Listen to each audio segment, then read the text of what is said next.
Wes Carter thought the worst part of the wedding would be the vows, until his bride vanished and her diary whispered a warning. If she disappeared, ask the sheriff why he buries things in the hills.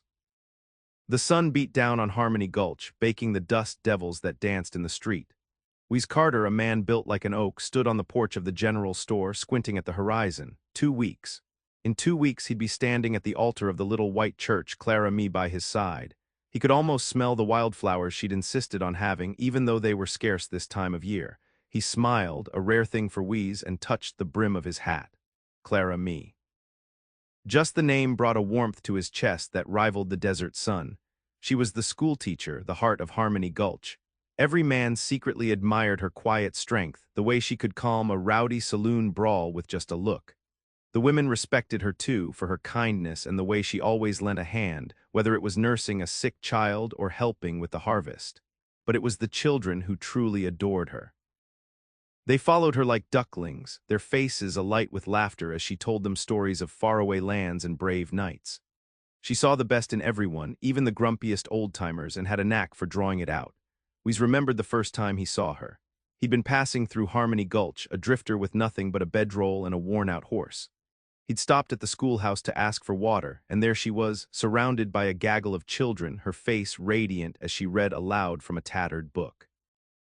He was captivated. He stayed. He found work at the blacksmith's, and slowly, painstakingly, he began to court her. It wasn't easy. Wes wasn't a man of many words, and Clara deserved the finest poetry, but he showed her in other ways by fixing her fence, bringing her firewood, and simply being there, a quiet, dependable presence. She saw something in him too, beneath the rough exterior. A kindness, a loyalty, a deep well of untapped love. She accepted his proposal under the old oak tree behind the schoolhouse, the same tree where she held her lessons on warm days. They planned a simple wedding, a celebration of their love and the community that had brought them together. The whole town was buzzing with excitement. Mrs. Henderson was baking her famous apple pie, the children were practicing a special song, and even old Silas, the town drunk, promised to stay sober for the occasion. Everything was perfect, too perfect, perhaps. A shadow crossed Wes' face. He tried to shake it off, telling himself it was just the heat, but a nagging feeling persisted, a sense of unease that had been growing in the pit of his stomach for days. He glanced toward the schoolhouse, a small, one-room building that stood as a beacon of hope in the dusty landscape. Usually at this time of day, he'd see Clara walking home, her bright smile a welcome sight, but today the schoolhouse was silent, the windows dark. He told himself she was probably just visiting a neighbor, helping with chores. But the feeling wouldn't go away. It was like a cold wind blowing through his soul, whispering a warning he couldn't quite understand. He knew with a certainty that chilled him to the bone that something was terribly wrong. The 2 weeks until their wedding suddenly felt like an eternity. And the joy that had filled his heart just moments before was replaced by a gnawing fear, a fear that whispered Clara name on the wind. The next morning, Clara was gone, vanished, as if she'd been swallowed by the very earth she walked upon. Wes found her little cottage empty, the door ajar, a half-finished cup of tea sitting on the table. Her books were neatly stacked, her shawl draped over the back of a chair. Everything was exactly as she'd left it, except for Clara herself. Panic clawed at Wes' throat. He raced through the town, shouting her name, his voice raw with desperation.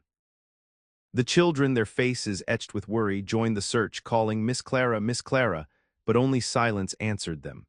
The men of Harmony Gulch, usually quick to lend a hand, formed a search party, but their efforts seemed lackluster. The sheriff, a burly man named Brody with eyes as cold as a winter storm, offered a perfunctory investigation. Probably just ran off with some traveling salesman, he drawled, chewing on a plug of tobacco. Happens all the time.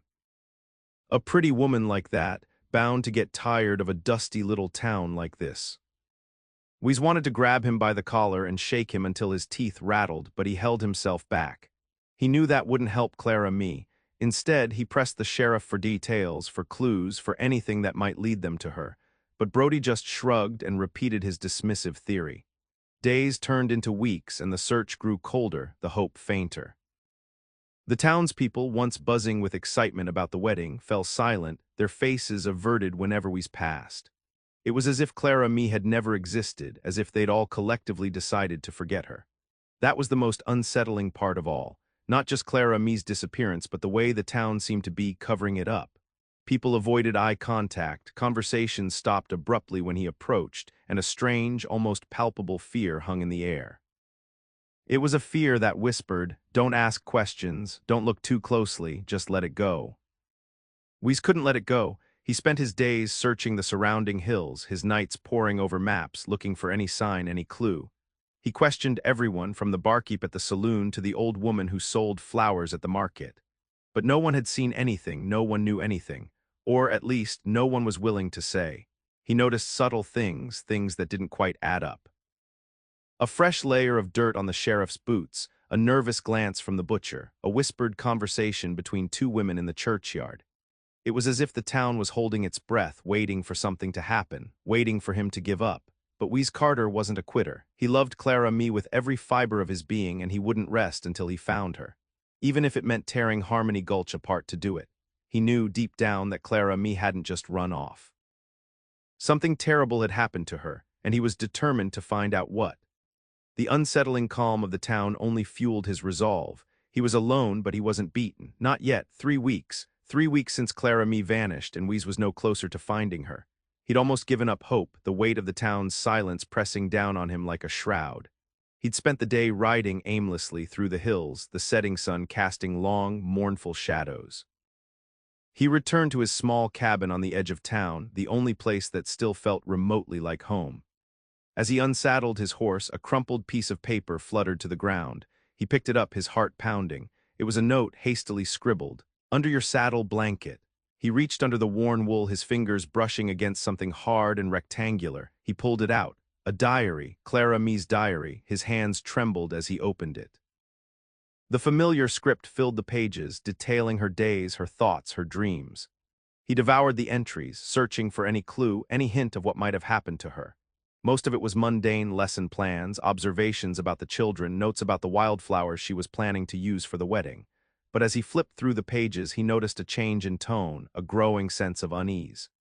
In the weeks leading up to her disappearance, Clara had written about strange occurrences in the town.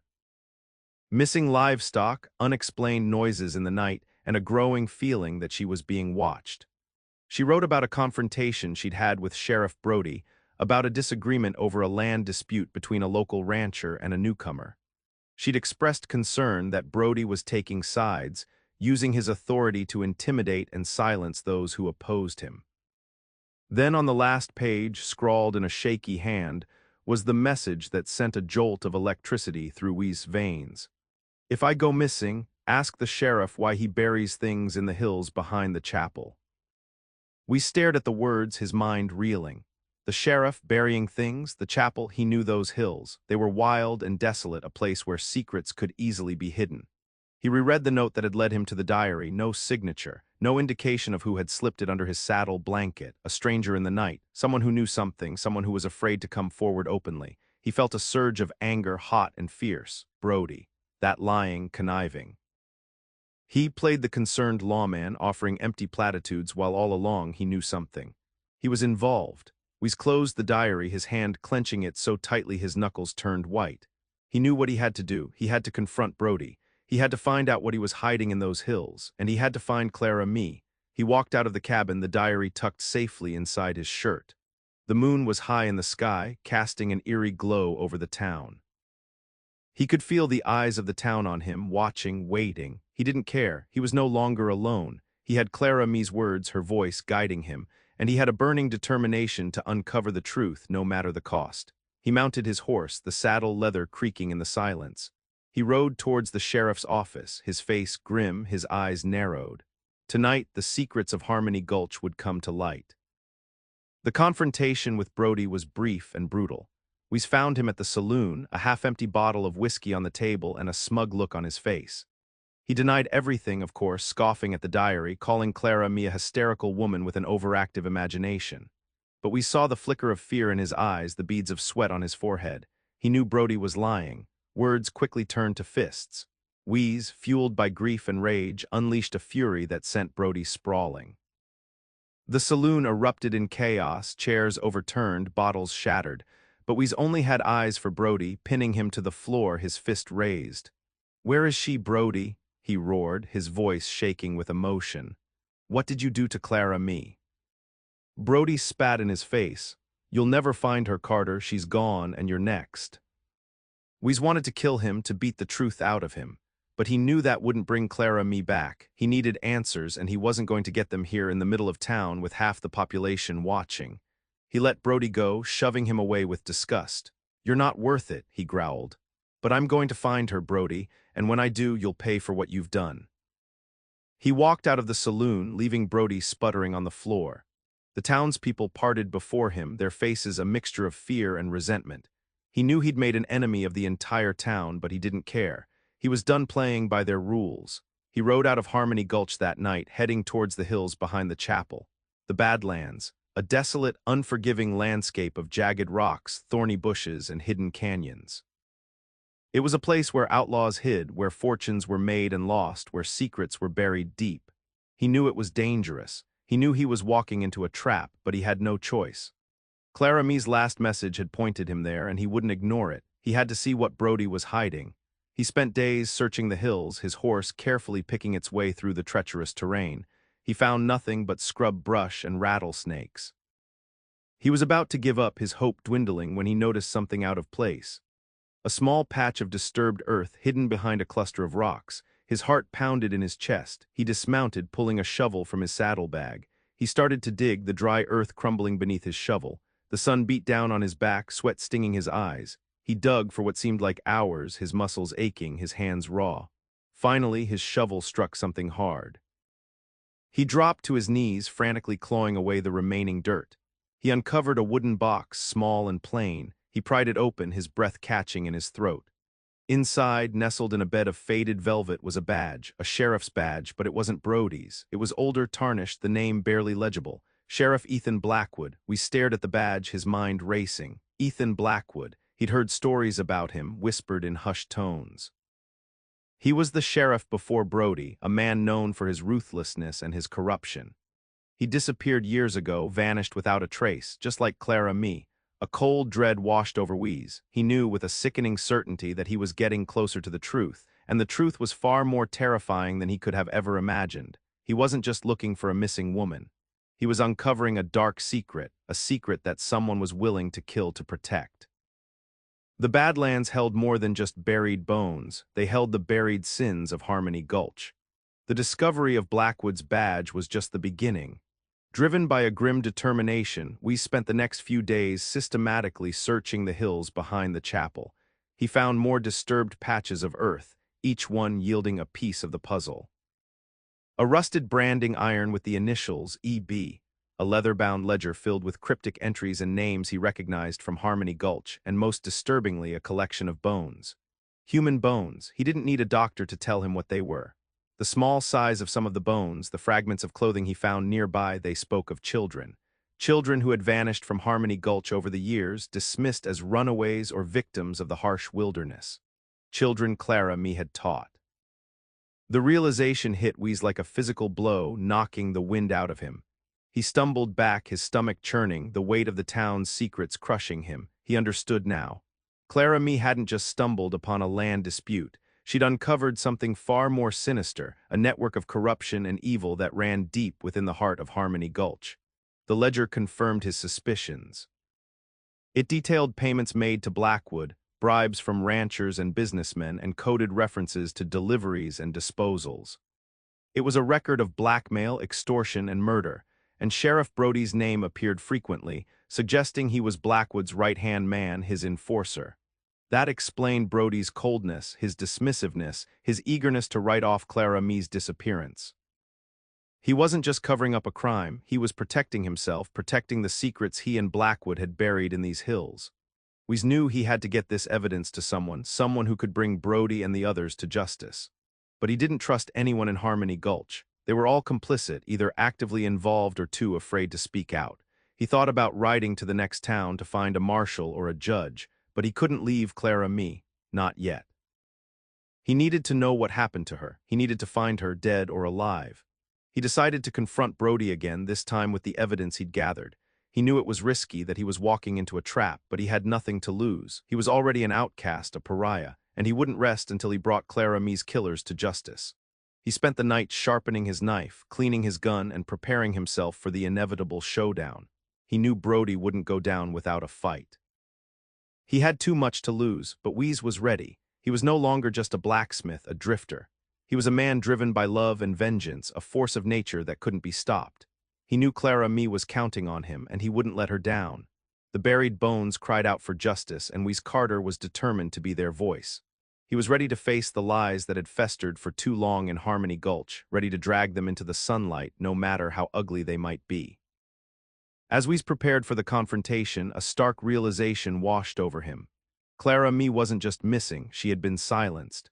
The weight of that truth settled upon him, heavier than any grief he had felt before. It wasn't simply that she had disappeared, it was that someone had actively, deliberately taken her voice away. Her laughter, her stories, her kindness, all extinguished to protect the darkness festering in Harmony Gulch. He thought of her standing in front of her classroom, her voice ringing with passion as she taught the children about justice and truth. He remembered her unwavering belief in the goodness of people, her ability to see the potential for kindness even in the most hardened souls. That belief had made her a threat to Blackwood and Brody, to the ranchers and businessmen who profited from their corruption. She had seen too much, known too much, and they had silenced her to keep their secrets buried. This realization fueled Wes' determination. It wasn't just about finding her anymore, it was about honoring her memory, about ensuring that her voice would be heard even in death. He had to expose the truth, to bring down the corrupt power structure that had silenced her and so many others. He knew the odds were stacked against him. He was just one man against an entire town, against a network of power and influence that had been built over years. But he had something they didn't, the truth. And he had Clara spirit guiding him, giving him strength. He strapped on his gun, the cold steel a comfort against his skin. He tucked the ledger and the badge into his saddlebag, the evidence he needed to bring Brody and the others to justice. He knew the confrontation would be bloody, that he might not survive.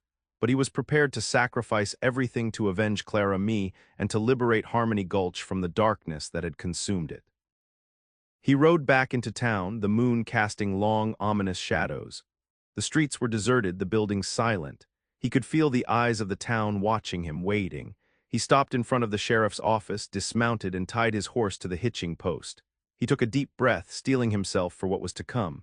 He pushed open the door and stepped inside, his hand resting on the butt of his gun.